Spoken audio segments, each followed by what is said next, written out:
Hello, students. Today we are going to discuss Unit 5 of paper first year, History of India up to 1200 AD. So the topic is from Unit 5th, and the title of my lecture is Nature of the Period of Transition.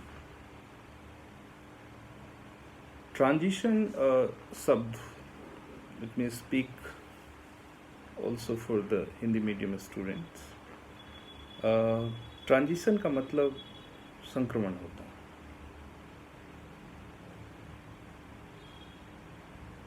There are two words, transition and transformations. Transformation is different. Transformation का मतलब हुआ रूपांतरण, परिवर्तन. Transition जो है एक ऐसी अवस्था है जो बीच की अवस्था होगी, और अगर हम देखें गुप्त काल के बाद, post Gupta period, post Gupta period, गुप्तोत्तर काल, उसमें कई ऐसे परिवर्तन हमें दिखते हैं जो इतिहासकारों के लिए it's been a subject of controversy among the historians to discuss the nature of polity, economy, religion, society, and we can say the variety of changes that can be encapsulated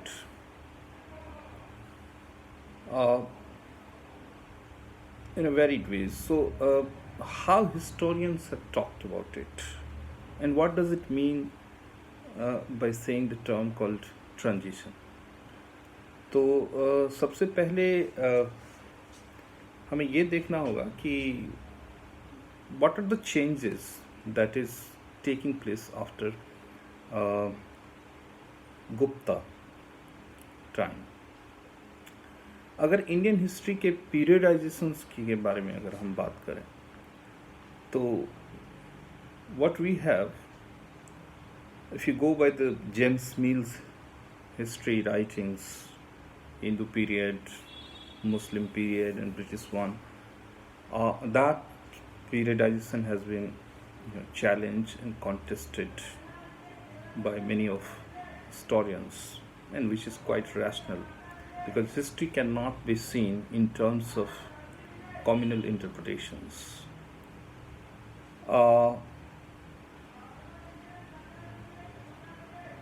medieval मध्यकाल, अगर हम मध्यकाल की बात करें तो मध्यकाल कहाँ से आरंभ होता है, इसको लेकर के भी कई सारी प्रॉब्लम्स, कई सारे उलझन इतिहासकारों में रहा है. कहाँ से हम ये माने कि ये प्राचीन खत्म हो रहा है और मध्यकाल शुरू हो रहा है, और प्राचीन और मध्यकाल के बीच की जो स्थिति है उसको हम संक्रमण काल कहते हैं, और यही हमारा आज का टॉपिक है. अगर हम ऐतिहासिक बिंदुओं को देखें जिसके कारण ये ट्रांजिशंस इतिहासकारों में एक विवाद का विषय रहा है, तो अगर हम पीछे के इतिहास लेखन को देखें, जैसे H.C. राय चौधरी, R.C. मजूमदार, या बहुत सारे और इतिहासकार हैं जिन्होंने एक तरह से एंशिएंट, प्राचीन और मध्यकाल को, जैसे R.D. बनर्जी हैं, R.C. मजूमदार हैं, K. नीलकांत शास्त्री हैं, R.S. त्रिपाठी हैं, वो मानते हैं कि प्राचीन 1206 तक है. उनका ये मानना था कि प्राचीन भारत का इतिहास जो है वो 1206 AD तक माना जा सकता है. ऐसा उनका मानना यही इसलिए था क्योंकि मुस्लिम पीरियड जो है उसके बाद 1206 से दिल्ली सल्तनत की स्थापना होती है, और वहाँ से वो मध्यकाल को मानते हैं. लेकिन इस तरह के नैरेटिव, इस तरह के विचारों को बाद में इतिहासकारों ने चैलेंज किया। एच सी रायचौधरी की political history of ancient India, जिसमें उन्होंने माना कि गुप्त काल की समाप्ति के साथ ही एंसेंट पीरियड खत्म हो जाता है। ऐसा उनका जो मानना था वो इसलिए ऐसा था क्योंकि उनकी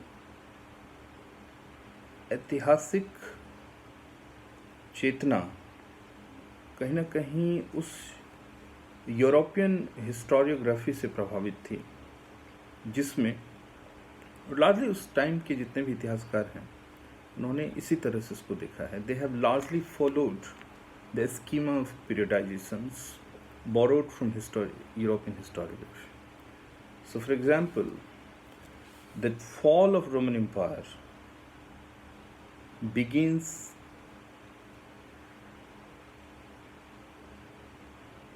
the fall of Roman Empire has been considered as a period of antiquity, and then with the fall of Roman Empire, medieval comes and the dark is followed. So that kind of historical approach has been largely adopted by historians, even in India, in 50s and 60s. That kind of approach we can see. 50 के दशक में, late 50s and early 60s, what we see, there is a massive change taking place in terms of periodization, looking at history from various perspectives. Various social economic perspectives particularly. R.S. Sharma published Indian Feudalism, और R.S. Sharma की जब किताब आई भारतीय सामंतवाद, तो उन्होंने भारतीय सामंतवाद को 3 भागों में बांटा। 300 to 600 beginning, 600 to 900 its growth, the maximum height it achieved, and 900 to 1200 the decline of feudalism. सामंतवाद, हालांकि बाद में आर शर्मा के सामंतवाद की अवधारणा को भी लोगों ने चैलेंज किया, और उनका ये मानना था कि ये भी एक यूरोसेंट्रिक आइडिया है, यूरोसेंट्रिक पीरियडाइजेशन है, और उनको बहुत सारे लोगों ने चैलेंज किया। बहुत सारे संदर्भों में, बहुत सारे ऐतिहासिक जो प्रमाण है उसके आधार पे ऐतिहासिक परिवर्तन जो हो रहे थे उसके आधार पे 2 लोग खास करके, जिनका नाम हरवंश मुखिया और बी.डी. चट्टोपाध्याय, उन्होंने उनको काफ़ी एक तरह से उनके सिद्धांतों को नहीं माना, आर.एस. शर्मा के सिद्धांतों को नहीं माना। आर.एस. शर्मा पे ये भी ब्लेम लगा कि उन्होंने हेनरी प्रियने के आइडियाज़ को एक तरह से अडॉप्ट किया, जो कि वो उन्होंने हेनरी प्रियने ने किस तरह से यूरोपियन फेडरलिज्म के बारे में बात की थी, और उसी को आधार मान के उन्होंने इंडिया में इस तरह के बातों को, इंडियन कॉन्टेक्स्ट में उन्होंने सामंतवाद के बात को रखा। और ये debate, this has been a very ongoing debate. It's not that people have concluded that feudalism was or feudalism was not. I think the whole idea is not to look at history in that way. We need to understand what kind of transformation, what kind of changes are occurring in terms of polity, in terms of society, in terms of economy. Let's see how R.S. Sharma characterizes Indian feudalism.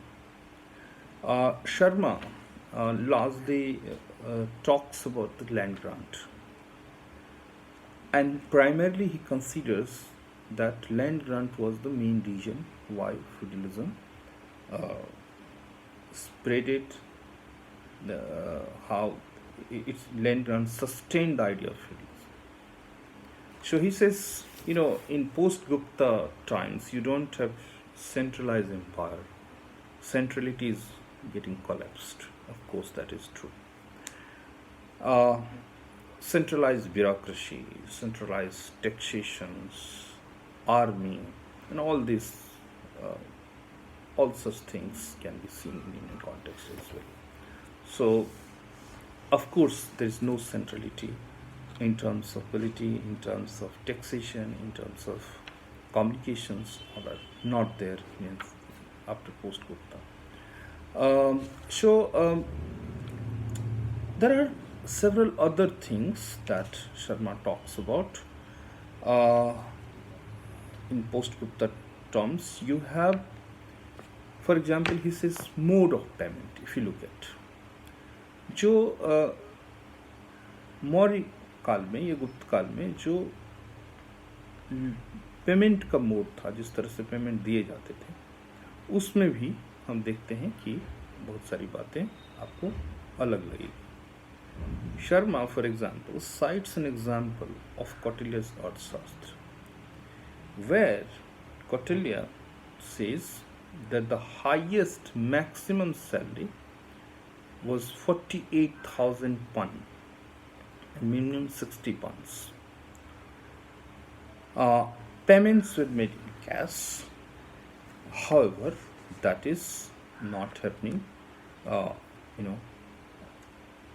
That is not exactly could be seen in the post-Gupta period. Now, Sharma has characterized many other things. For example, the paucity of coins in post-Gupta period. You don't have, and then Sharma explicitly used the term monetary anemia. So, Indian subcontinent suffers from this monetary anemia. Now, we exactly relate this with the downfall of Roman Empire. Subsequently, the trade ruptured, the trade got stopped, and the golds which were coming from Gupta, Romans, were stopped, and this has a massive impact on Indian trade and commerce. So Sharma had a very linear, Sharma sees very linear causal connections between the downfall of the Roman Empire. Subsequently, it changed the course of trade, and eventually it affected Indian trade and commerce. The towns started getting, declined. In 1987, Sharma wrote a monumental book called Urban Decay. There also he seems to argue that because of the trade decline, because the monetary declined, it affected the urban areas. So urban cities, centers were primarily dependent on the trades, and eventually, due to the trade decline, urban decline took place. The artisans started flocking to villages, the countrysides, no patrons, and so there are, these are the chief characteristics what Sharma believes. However, the debate was further extended and further challenged. In fact, Sharma's idea was challenged by many, scholars, including B.D. Chattopadhyay and Harvansh Mukhia. Not only that, but also Sharma's hypothesis regarding decline of trade has been hugely challenged by the scholars like Ranbir Chakravarti, B.D. Chattopadhyay. His model was further challenged by Buttenstein's in South India, where he employs the term called segmentary estate model. Then also what we see that